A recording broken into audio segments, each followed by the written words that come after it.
For another lesson, she have ass though. You know, a lot of dudes, especially in our community, basically base a woman desirability on her extremities. Bosoms, legs, long hair, nails, bunch of things that's irrelevant, especially her ass. And you will see a lot of dudes claim, be like, yeah, you know, she's a problem, but she got a fat ass though, right? Right.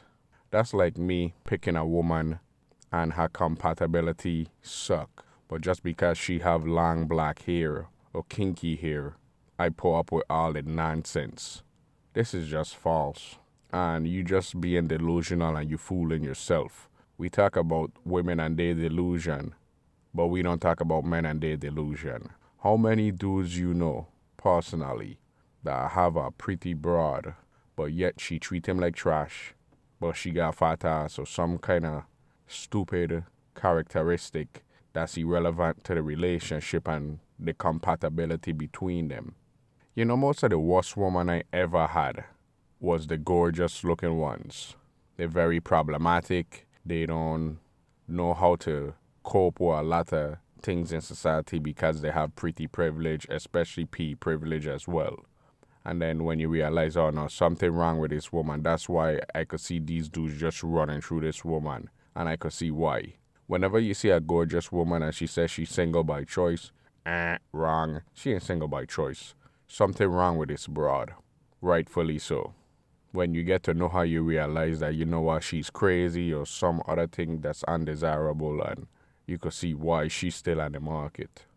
If you judging women by what she have behind her, or you in for a wall of heart, I don't understand why your bar so low, and neither do I care to find out.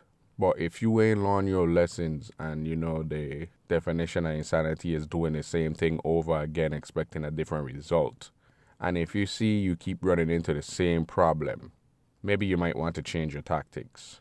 A lot of these guys try and turn hoes into housewives. And I saw this movie this weekend, an older movie, that rightfully so. This woman was branded a slave to a clan and getting ravaged and her back blown out by the clan leader. And here come this guy, Captain Saver, you know what. And just because they was from the same country, like her, and then another girl in the clan like the same guy. So there's two women like the same guy. And he happened to choose the one that was a scallywap. And then they had a traitor in the camp and all this nonsense. And, you know, people thought it was her, boy turned out to be somebody else.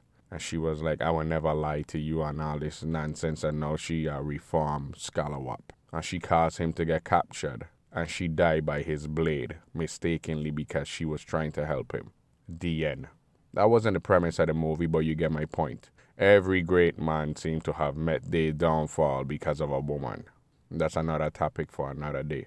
Now, she didn't have ass, but because they came from the same country.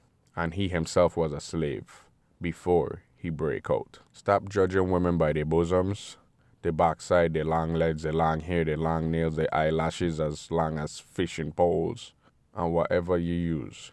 Start judging them by character. See how she move, her intellect, what her philosophy is, what her political affiliation is, because that also play a role as well.